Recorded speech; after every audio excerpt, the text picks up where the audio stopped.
following is a production of peanutbutterdisaster.com and may contain views and language not suitable for all listeners. Audience discretion is advised.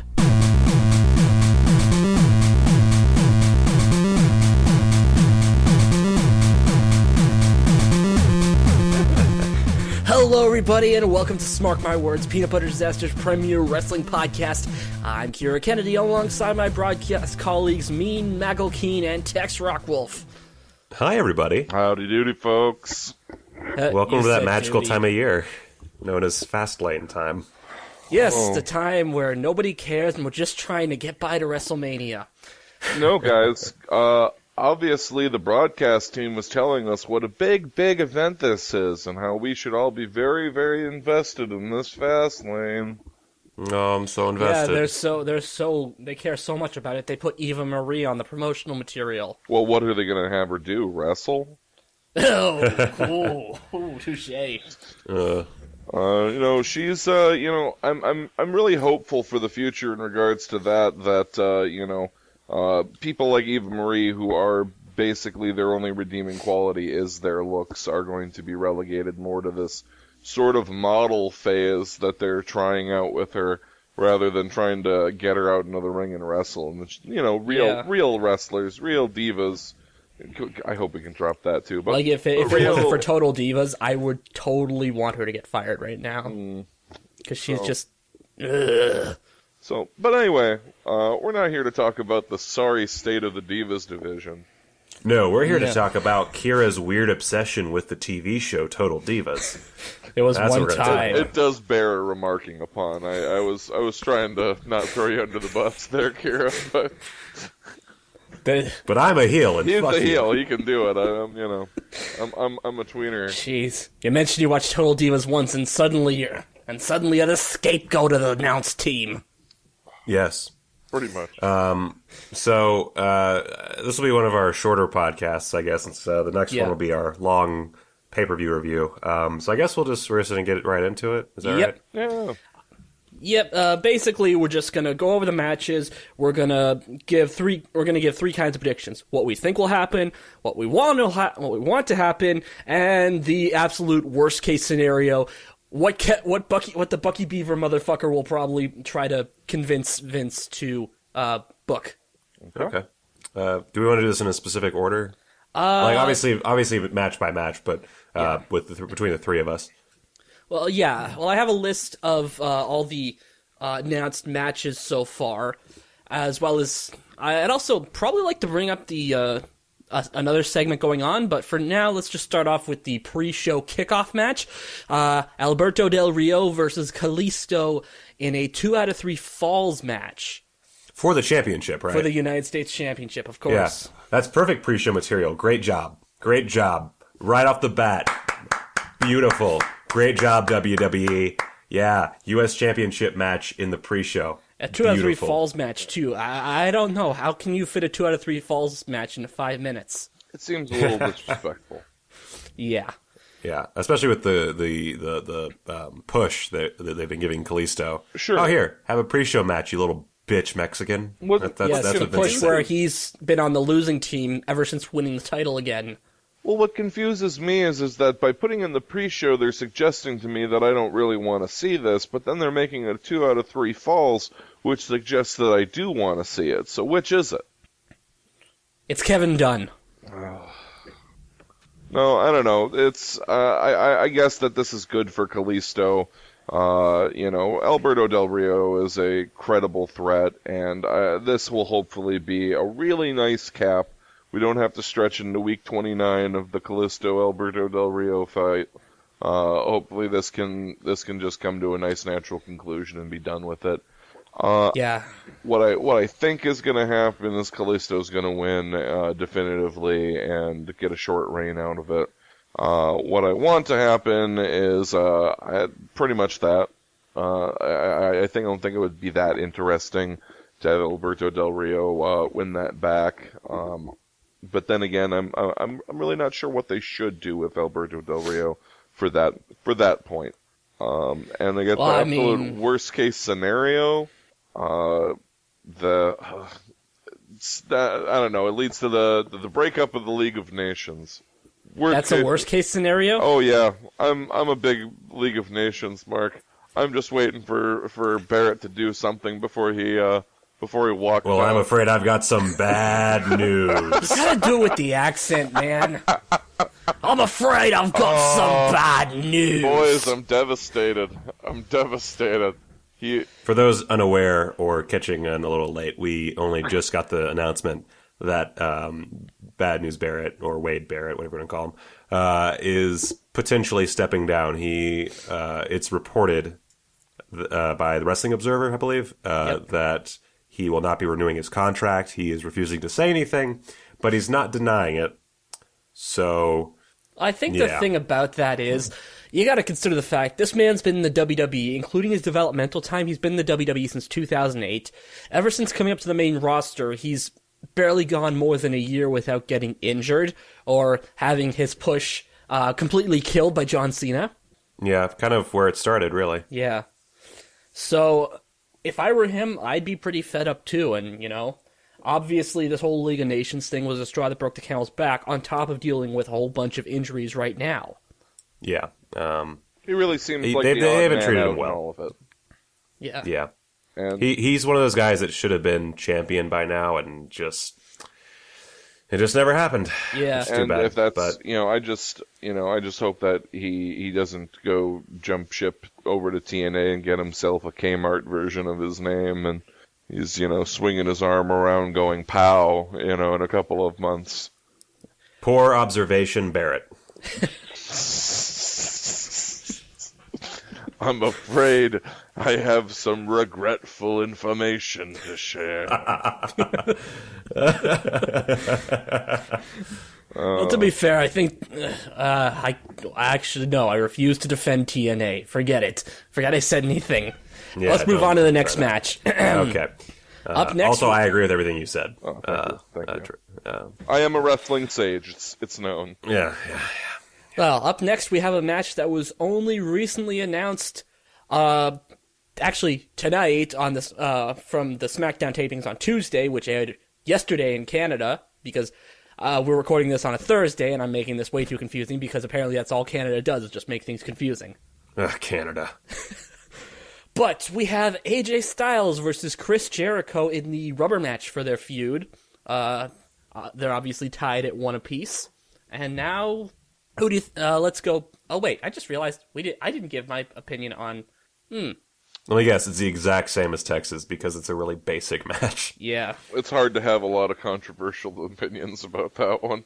Yeah. Okay. Yeah. So I think we're all agreed on Kalisto and Del Rio. So Styles versus Jericho.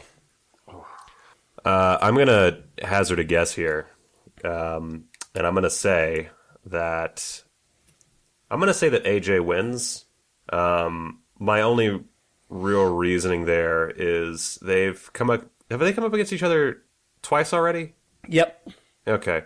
I'm assuming that based on this being their third match, and I imagine they're gonna get a different opponent for AJ for WrestleMania. I'm assuming AJ Styles is going to be at WrestleMania just because they need all the names they can get. Yeah. And I'm giving them the benefit of the doubt, which I should probably never do, and say that they're Never not gonna put your go faith in Kevin Dunn. or Vince. It's not. I'll put it on Bucky Beaver's bucktooth fucking head, or Vince McMahon. But I'm willing to assume that they're not going to do AJ versus Jericho for WrestleMania. I feel like that's obviously too many times. You don't think that the privilege of facing Chris Jericho at the greatest stage It of didn't them work for all? Fandango. It did not work for Fandango. It's true. I'm gonna say that I think that AJ's gonna win so that they can move him into a different spot for WrestleMania. What is it? It's what I think best then worst. Is that right? What? Best case, what you think will happen, which is how you think WWE is going to go with it. Best case scenario, which is what you want to happen, and worst case scenario, which I think it's pretty clear cut on this one too for all three of us. Yeah. So best case scenario, AJ wins. What I want to happen, or what I think will happen, AJ wins. And worst case scenario is Chris Jericho wins, and it turns into fucking a WrestleMania match. That's what I got. Actually, I'm kind of on a different one with this. I'm thinking Jericho. The worst case scenario is Jericho wins by submission, just absolute in like 30 seconds. Oh yeah, a real burial. Just that would, well, that's a worst case scenario. I agree with Michael. I think that this doesn't need to be a WrestleMania match, and I mean, unless we're really building Chris Jericho up as a real menace for WrestleMania, there's no reason for him to go over AJ. I think, and this is just me guessing right now, I think they're probably going to have another multi-man IC title match, because Kevin Owens has 2 ideal feuds going into it, possibly 3, which, let's get into Texas predictions, and then we'll move on to the Intercontinental title match predictions. That's a fair assumption, actually. I could dig another multi-man IC title match. That's that was entertaining. I have some sad memories now because of Daniel Bryan, but yeah, I guess that'd be a smart way to take care of the AJ Styles issue or whatever. Yep. Yeah. Like I said, I think it's gonna pretty much go down just like Michael said. All right, so with that, we move on to the Intercontinental Championship match, which was a last-minute decision after Dean Ambrose dropped the title in a fatal 5-way on Raw. It is now Kevin Owens versus Dolph Ziggler. The famous fatal 5-way. Classic match. Anyway, sorry, that bothered me a little bit, but I like the outcome of that. That was such bullshit. That was such bullshit. What, the outcome? Well, this is the whole thing. I don't like this new... I mean, it's not new, but like they seem to be doing it a lot recently, where it's like, oh, you have that title there, I see. It'd be real unfortunate if someone was to put you in a some odd man tag, or some odd man multi-match or whatever. Oh, shit, here's all these guys, fuck you. Some other guy's going to take it now because... we have no way for you to proceed with this. We want it out of your hands, so we're going to have it up for grabs. I would have preferred to have Kevin beat Ambrose clean to win his title back if they were going to. Or at the very least, pin Kevin, anyone but Breeze. Yeah, that was, and it was another cheap one too. It was another cheap pin. Not that I think Tyler Breeze is a great talent, but it was the way that he's being booked. It was a cheap pin. Yeah. But that's beside the point.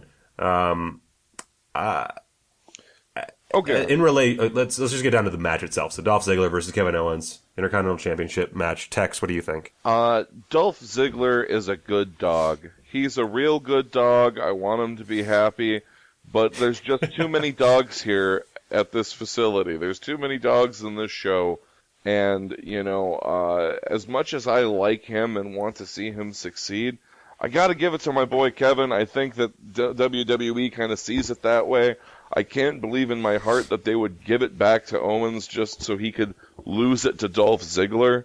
It's a little late for a WrestleMania Dolph Ziggler push, frankly.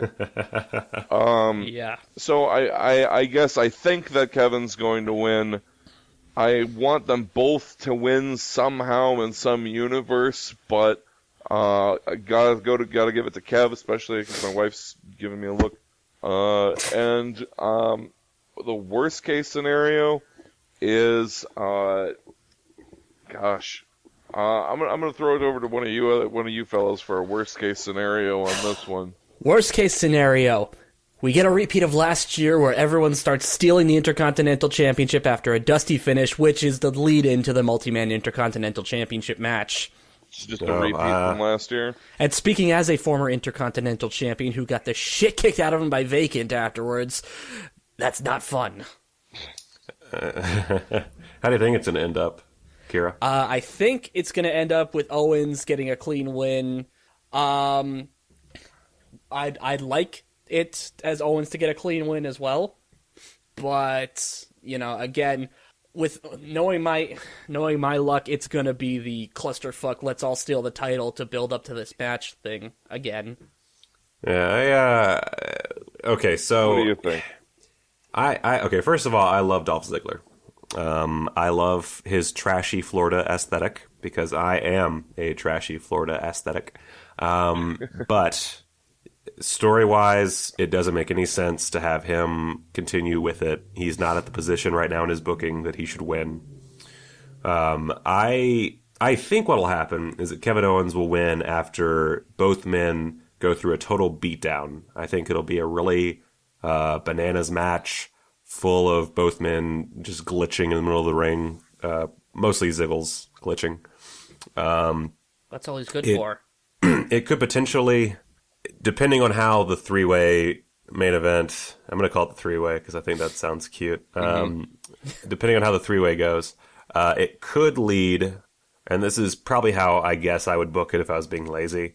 It could lead to an IC match between Ambrose and Owens at WrestleMania, which is, of course, assuming a lot. But that's how I think it'll go. Best case scenario, I guess, fuck, I don't even, it leads, it has a fairly straightforward, not stupid path to a multi-man IC match, I guess. Yeah. Sure. Or somehow they work it so that it's AJ Styles versus Kevin Owens for the IC title somehow. If they can make that happen, like book that so it makes sense, go for it. That's my best case scenario. Worst case scenario is Dolph wins and he battles Mantor at WrestleMania. Oh, Mantor, we're really going back there. Yeah. It's like a gobbledygooker match. All right. They need a name, okay? They need a name for this WrestleMania. I think it's time. What, was the Brooklyn Brawler busy? All right, from there, we move on to the match that ain't nobody gonna give a shit about. Brie Bella versus Charlotte for the WWE Divas Championship, a.k.a. Charlotte needs a feud because we don't want to put her up against Sasha right away. Okay. Charlotte wins, right, guys? Yeah. I mean, that's actually every scenario. There's actually no, worst case scenario is Brie wins. I don't know about that.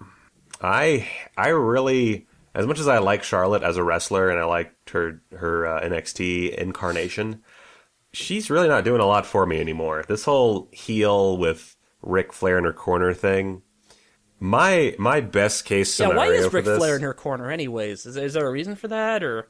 Because, you know what? It's because, and don't tell anybody I told you this. This is strictly off the record. Charlotte, rumor has it, is Ric Flair's daughter. No! I shit you not. I shit you not, you little bitches. Well, you know, I thought that like maybe with the shirt that she wears where it says "Do it with Flair," I thought she was just like doing an homage, you know, to her mentor and trainer Ric Flair. A subtle homage. Sure. Right. Real, you know, background stuff. Real quiet, real deep. But yeah, no, I just think that this is a real big stalling tactic. I think they want to do something really big with a feud with her and Sasha. I'm really sad that the Becky Lynch feud didn't turn out differently going into all this. I think it's remarkable that Becky Lynch is the only face in the entire Divas division. I think they're trying to put, I disagree. They're trying to put Brie in that kind of mode, but they've Brie mode. See what I did there. But they're trying to do that with Brie.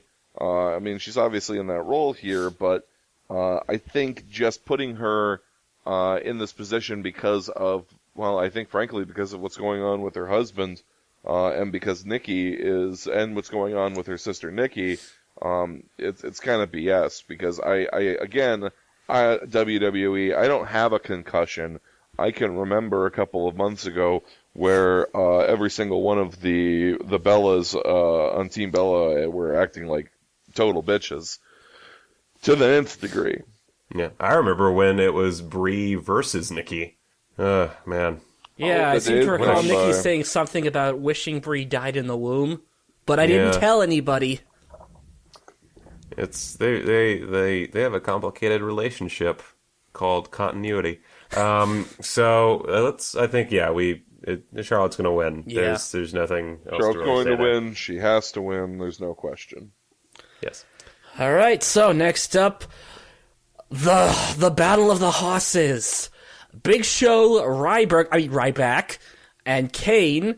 My name is Ryberg, Mr. Ryberg. I was going to say Ryberg. Substitute teacher today. Ryberg. Versus the Hulk, Braun Strowman, Eric Rowan, and Luke Harper. I think it goes out saying Wyatts are going over here. Yeah. Unless, there's only one way they're losing. First of all, Braun Strowman's taking the win, right? Yeah. That's just going to happen. The only way they're going to lose is if Big Show, Ryback, or Kane, does not matter, pins Eric Rowan. That's the only way. Literally the only way. Yeah, Eric Rowan's kind of the whipping bitch of the Wyatt family. Eric Rowan Oh my needs God. to pin. Absolutely. Worst case scenario for me on this one is Ryback, Kane, and the Big Show win, and then decide to become their own stable called the Titans. No, that Isn't should that not tasty? happen. Come on, guys. Mhm. There's your worst case scenario. That Titans Yeah. moniker is just disgusting You and don't awful. you don't like it? I mean, it sounds fuck good off. when Bray says it. Yeah, it's because Bray makes anything sound kind of cool, except for the fact that nobody takes him seriously anymore. Yeah, which is too bad. The handling of Bray Wyatt over the last couple of years has just been disgustingly bad. I've said disgustingly bad twice now. I'm sorry. I Yeah. apologize, listeners. Repetition is good. Repetition is good. I think worst case scenario here is Big Show pins, I don't know, Braun Strowman, and they go on to fight it out mano a mano at WrestleMania. I shudder at the thought of that. But that being said, best case scenario, the Wyatts win, and something better comes out for them at WrestleMania, and this entire feud is forgotten. What I think will happen is we're going to take at least, if not these two groups, one from each side, and we're going to put them at WrestleMania in some bullshit match. Well, anyone who's not Bray, because I think we all know where Bray's going with this, but we'll get into that after this next one, because I think we only got one more match to talk about besides the main event, which is Sasha Banks and Becky Lynch versus Tamina and Naomi. Personally, what I want in best case scenario, Sasha Banks, Becky Lynch going over. What I really want is them both to kind of go there, and we get a triple threat at WrestleMania for the Divas title. That's not a bad idea for your wish. I think the worst case scenario is that Tamina's dad comes in and interferes because he needs the legal money, and it sets up a match somehow with Charlotte and Ric Flair coming in and tag teaming versus Tamina and her dear father. Super What'll fun. probably... Well, how's that for booking? I think we better hope Bucky Beaver ain't listening to this. I think Sasha will, I guess, betray Becky. I mean, I thought they were already against each other, but apparently I missed something. At the SmackDown tapings, there was a promo that aired that showed them kind of finding common ground, like saying, okay, you know what? If we lose, there's a good chance we're not going to Mania. Okay, well, I'm going to say that Sasha betrays Becky and takes the victory, just because I don't care. I really don't give a shit about anything that's happening right here. But best case scenario is that Becky Lynch wins over the crowd. Vince McMahon realizes that he needs to give this girl more of a fucking shot, and it's her versus, I don't fucking know, Sasha Banks. It's Sasha Banks versus Becky Lynch at WrestleMania. Best case scenario, sure. Okay. Tex? My best case scenario is Sasha and Becky end up getting a nice. They end up getting nice and close through sharing this battle together. Whoa. This is a best case scenario, isn't it? Yeah.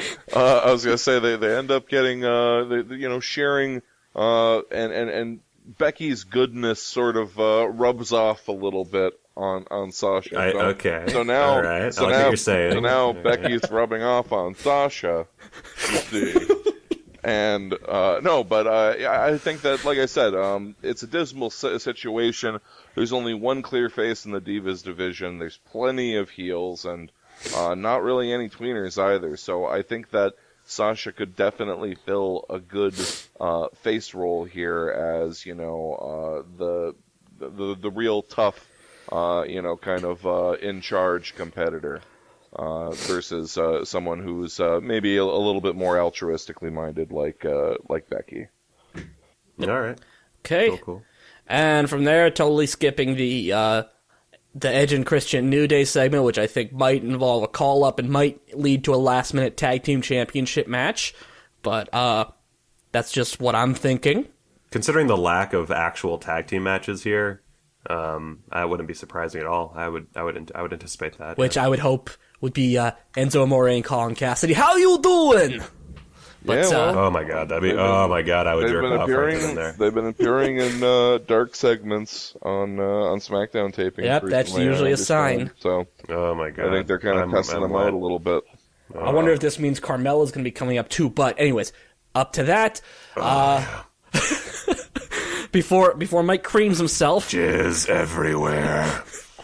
the Glazed donut. Oh no! Go on. triple threat #1 contenders match: Brock Lesnar versus Roman Reigns versus Dean Ambrose. Because let's face it, what's probably going to happen here is Ambrose is going to take the pin. Roman's going to WrestleMania. Lesnar's going to feud with with Bray Wyatt because you know Wyatt's going to interfere, and we're probably going to have to send flowers to his brother Bo because this feud is so one-sided. It's not even funny. What are the chances that this doesn't end with a bullshit ending? What are the chances? Slim to none. I was going to say about as likely as AJ Styles winning the WWE Championship in the next 3 months. Yeah, I can't predict this because the second I try to predict the ending of a main event, a TV explodes in Dean Ambrose's face. So, fucking hologram, boom. There's no way of predicting these things because they recently. I mean, this isn't anything new, but there's WWE has like trends that they tend to follow, and right now one of those narrative trends is these ridiculous bullshit like twist endings, and the chances of it being a clean victory for any of the men is very slim. Okay. What I would if it doesn't have a bullshit ending, that's a big assumption. I believe that Dean and Roman will team up to take out Lesnar, and then proceed to go mano a mano. What's funny is even my best case scenario, I can't think that Dean will win. Yeah. Even though I would love for him to win, and I would love to see that match with him and Triple H, I can't actually have it happen. So what I think will happen is they'll fight each other, and Roman will win, and he'll go to WrestleMania. Yep. Simple as that. What I hope will happen, but best case scenario, is that Dean turns on Roman and goes heel. And they take out Roman, because fuck Roman. He and Lesnar duke it out, and it's beautiful. Lesnar wins after just the biggest brawl of the century, and of course goes to WrestleMania, and we get Lesnar versus Triple H. That's best case scenario. Worst case scenario, I don't know, anything else happens. Worst case scenario, Roman wins clean. Yeah. After taking out Brock Lesnar by himself, and then beating Dean with almost no real issue. That's my worst case scenario. I really don't know what. Plus, some bullshit twist happens. I got a good worst case scenario. Worst case scenario is that somehow Dean wins the championship, and we frame this we get it framed to us as some grand betrayal on Dean's behalf. Dean becomes the bad guy by winning, and all we hear about as we go to WrestleMania is poor Roman. Poor, lonely, betrayed Roman.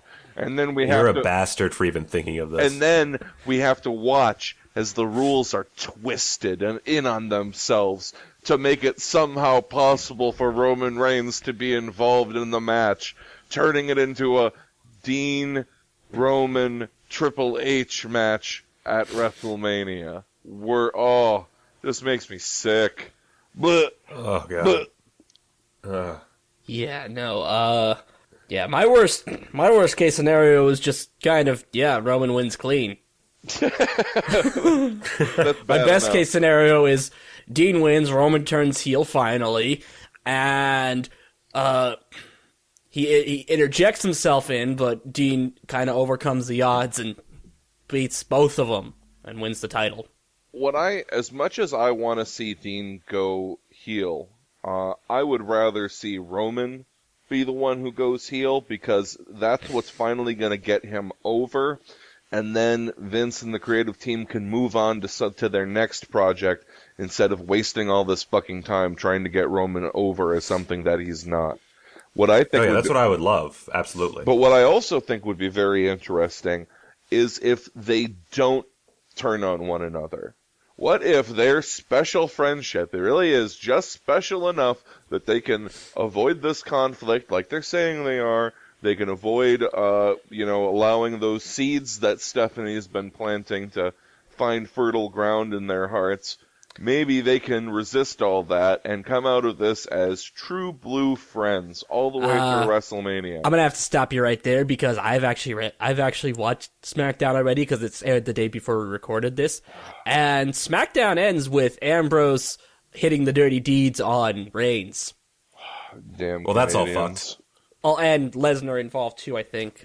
But well, it would be. That's why it was Tex, my fantasy scenario. When you were describing your fantasy scenario, I had this beautiful image of Roman and Dean working together to beat Brock Lesnar. And then Dean and Roman, they have this stare down in the ring. And, it's really intense. It lasts like 30 fucking seconds. And finally, Dean shakes Roman's hand and he just leaves. And he gets counted out. And Roman wins that way. You can't win by counter in the triple threat. You can't? Fuck. God damn it. Well, and just to correct myself on what happened on SmackDown, because I actually had to read the spoilers again to remind myself what happened, Dean tries to hit the dirty deeds on Reigns. Reigns counters into a Samoan drop, then Lesnar F5s Reigns. Wow. Making him look strong, guys. Make him look strong. All right, I don't fucking know. They give each other hand job milkshakes afterward. I don't know. New worst case scenario. God. Anyway, Reigns takes a 30-minute nap. While Ambrose takes a shit kicking, and then when Lesnar's about to take the pin, Reigns, like the bitch he is, after Lesnar F5s Ambrose for like the 15 billionth time, spears Lesnar and pins Ambrose. That's your worst case scenario. There's just all of like our best case scenarios all sound so far fetched. That's never gonna happen. I don't see any way that Roman doesn't go to WrestleMania. That's the whole point of this. Outside of a screwy finish. Yeah. Because, part of it is Triple H so obviously wants to take on Roman, and it's what they've been leading up to. I think that the match that would draw a crowd, which is what they should be thinking of at this point, really, would be Triple H versus Brock Lesnar. That's... People know who Lesnar is. We've seen it twice already, and both times it was okay, but, does it really need a third match? Sure. As opposed to Roman versus Trips, yes, it needs a third match. It needs 5 more matches. When you put it up against Roman versus Triple H, Charlotte versus Triple H would seem like a money match. Yeah, there's Lana versus Triple H would seem like a money match. This is such a bullshit main event. Oh my god. Can we get JBL to stop fawning over over Roman? Can we start getting more of the heel announcers acting more heely about this guy? Here's the thing. That's how JBL is basically the surrogate for Vince, because Vince is screaming into his ear, "Oh, I want you to give Reigns a verbal blowjob." Well, and that's the problem is, and I know that things aren't rigid like that anymore, and there's a lot more fluidity to this stuff now, but, you know, people like JBL and Jerry now, I mean, you know, they really need to be there to be the voice of evil, so to speak, to really cut down the faces with bullshit, you know, twisted arguments, and to kind of twist the truth. The best lies would always have just the tiniest kernel of truth, you know. And like, it's just really I think disappointing. Lawler's doing good with that. It's just really disappointing that they're so transparently trying to push this guy that they're not even letting the person who's supposed to be cutting him down cut him down. Did Roman's dad save some tapes at some point? I'm telling you, like a burning truck. I've said it before. There's got to be some blackmailing material going on with the Anoa'i family. Like, they've got fucking WWE's balls in a vice right now for something. There's a picture out there of Vince blowing a bodybuilder, I swear to God. Knowing Vince, he probably had Shane take it. Well, on that highlight, I think we can draw it to a close for the evening. Yeah. Anal sex with Shane McMahon, everybody. Anal sex with Shane McMahon. I didn't say Good night, Shane was everybody. involved. I said he took the picture. Oh, okay. Sorry, I took that the wrong way. he's just like I imagined Shane did. Wah, wah, wah, wah. Shane was creating a daguerreotype of Vince McMahon blowing a bodybuilder. Yeah. Okay. Fair enough. That's also a great image to go out on. All right. So I think the consensus here is Fastlane is going to be a very predictable show. And we're hoping the absolute worst case scenario doesn't happen, but given how the WWE really wants to make Roman look quote unquote strong, aka a bitch, you know, things might go a little sideways. Absolutely. It's gonna suck. It's gonna go sideways fast. Fuck you. I thought I was the Jerry Lawler of this show, damn it. Well, you know, I mean, like I said, things aren't as rigid like that anymore. There's more fluidity to it, Kira. Alright, well. That's what my doctor said. Yakety schmackety do. Okay, going off of that image, if you would like to follow us on social media, we are on Twitter at PBDSmark. You can also check us out on Facebook. Just search Smark My Words Podcast or go to facebook.com/PBDSmark, because I got the fuck on that right away, which I can't say the same about my own social media. I'm on Twitter and Tumblr at KiraKennedyHNR, but Facebook at KiraKennedy Reviews. You can locate me. I'm at Michael Keane. Oh, fuck. God, shit, balls. This is why we should look at each other. You can find me at TRockWolf at Twitter, and you can watch my slow face turn on the Squared Circle Reddit, where I will hopefully once again reign supreme as not a guy who's way too negative about Daniel Bryan. And I sometimes post asshole shit on Twitter at Michael Keane.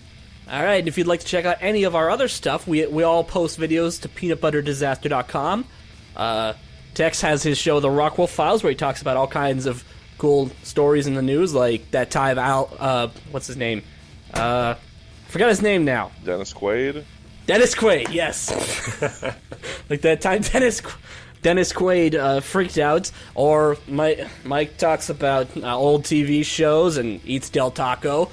I do movie reviews and music reviews, but you can check out all that stuff at peanutbutterdisaster.com. So until next time, I'm Kira Kennedy, this is Smark My Words, and thank you for listening. Fuck you.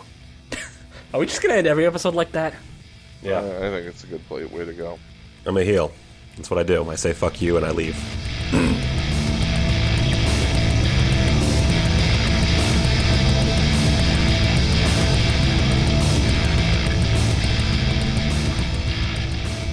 Smark My Words is hosted by Kira Kennedy, Tex Rockwolf, and Michael Keane. Our opening theme is Temper by L Tigre Ultimo, who you can find out more about at facebook.com/L_Tigre_Ultimo, as well as soundcloud.com/L Tigre Ultimo, all one word. Our ending theme is Summon the Rock by Kevin McLeod, who you can find out more about at Incompetech.com. The following has been a production of peanutbutterdisaster.com. Peanut butter disaster.